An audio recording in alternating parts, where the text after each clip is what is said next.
Welcome back to all my viewers in the channel Interior.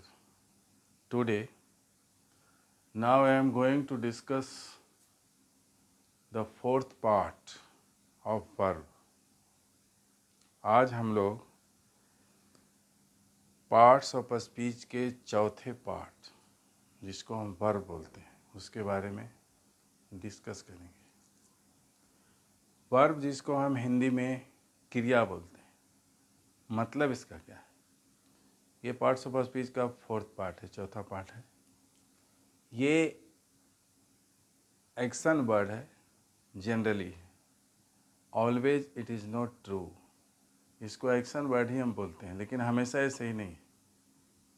जैसे देखिए, हमने दो एग्जांपल लिया है।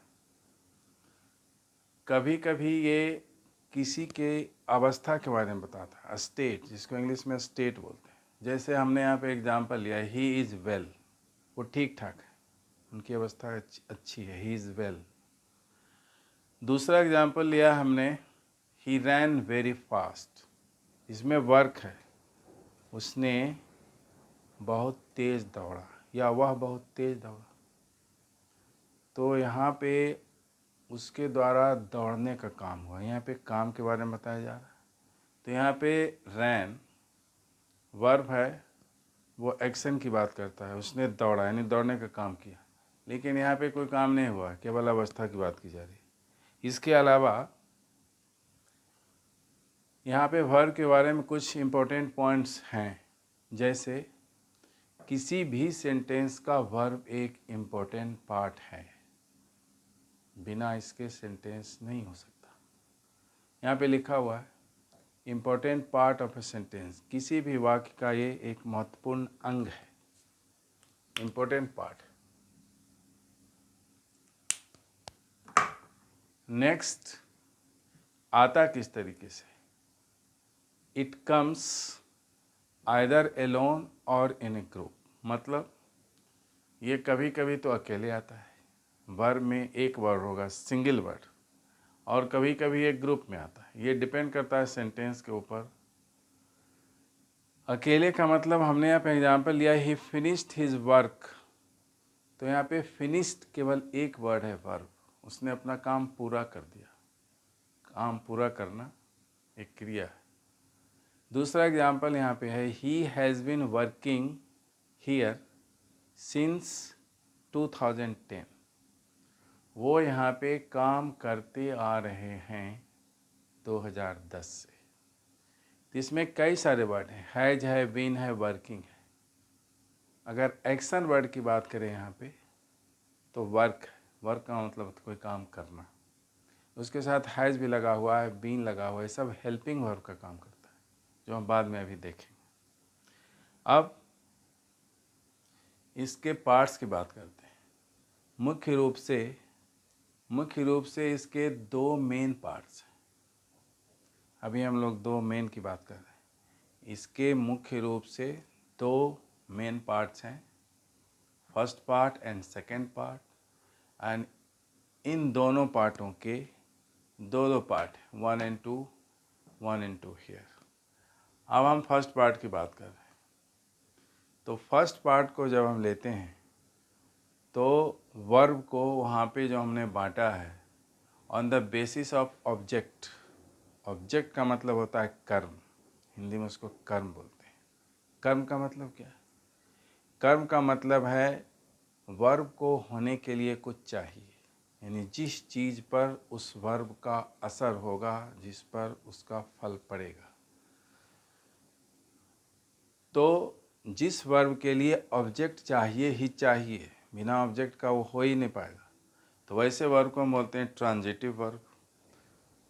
यहाँ पे लिखा हुआ है clear, it needs an object, उसको एक ऑब्जेक्ट की ज़रूरत होती है। ऑब्जेक्ट का मतलब ऐसे वस्तु भी होता है, ऐसे कर्म होता है। एग्जाम्पल में, I am reading this novel. अब कोई रीड करना चाहता है, कोई पढ़ना चाहता है, इट मीन्स उसको कुछ मटेरियल चाहिए पढ़ने के लिए, तो जो मटेरियल चाहिए वही ऑब्जेक्ट होता है। यहाँ पे नॉवेल ऑब्जेक्ट है, I am reading this novel. तो ये हो गया ट्रांजिटिव वर्ब, इसमें ऑब्जेक्ट चाहिए। दूसरा है intransitive verb, no any object is needed here, किसी भी ऑब्जेक्ट की ज़रूरत नहीं होती। कुछ ऐसे वर्ब हैं जिसमें ऑब्जेक्ट की ज़रूरत नहीं होती, जैसे यहाँ पे एग्जांपल लिखा हुआ है, ही इज़ स्लीपिंग। स्लीपिंग और सो रहा है, तो सोने के लिए किसी अलग से किसी चीज़ की ज़रूरत है नहीं। खाते हैं तो अलग से कुछ खाने का चीज़ चाहिए, पढ़ते हैं तो पढ़ने का चीज़ चाहिए, खेलते हैं तो खेलने का कोई चीज़ चाहिए, लेकिन सोने के लिए किसी चीज़ की आवश्यकता नहीं। You are enough.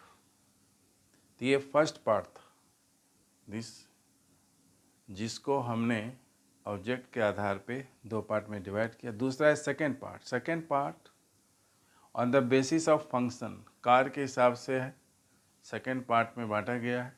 तो कार के हिसाब से वर्ब के दो पार्ट होते हैं, दो मुख्य पार्ट इसके हैं। तो इसमें पहला पार्ट है मेन वर्ब, दूसरा पार्ट है हेल्पिंग वर्ब। मेन वर्ब है मुख्य क्रिया, जिससे किसी खास काम करने का बोध होता है। जैसे यहाँ पे एग्जाम्पल है, Mohan is doing his work.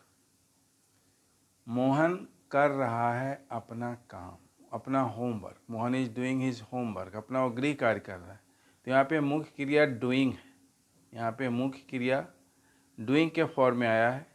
वो एक्चुअल में टू डू है, टू डू मतलब होता है करना, तो डू से बन गया डूइंग। उसके साथ इज लगा हुआ है, ये हेल्पिंग वर्ब के फॉर्म में है, जिसको यहाँ हम बता रहे हैं। हेल्पिंग वर्ब करता क्या है, ये सहायक क्रिया है, ये मुख्य क्रिया है। Helping verb it supports main verb in its different phases. ये मुख्य क्रिया को अलग अलग अवस्थाओं में मदद करता है। उस बात को कहने के लिए हेल्पिंग वर्ब की ज़रूरत होती है। और जो डिफरेंट फेजेस की बात की गई है, ये जब आगे हम लोग पढ़ेंगे तो वही टेंस होता है। कोई काम है जो समय के अलग अलग हिस्से में होता है, तो उसको बताने के लिए सहायक क्रिया की ज़रूरत पड़ती है, तो ये हेल्पिंग वर्ब करता है। तो it supports main verb in different phases, जिसको हम टेंस बोलते हैं। एग्जाम्पल में यहाँ पे लिया गया है, he is running very fast. मुख्य क्रिया यहाँ पे रन है, रन से हो गया रनिंग, थोड़ा फॉर्म चेंज होता है। इज यहाँ पे हेल्पिंग वर्ब है, बाद में हम आगे जाके पढ़ेंगे इज भी टू बी मेन वर्ब का ही पार्ट है, वो एक अलग पार्ट है। वर्ब टू बी हम पढ़ेंगे तो बात करेंगे। इस तरह से वर्ब को हम रफली इस तरह से समझ सकते हैं।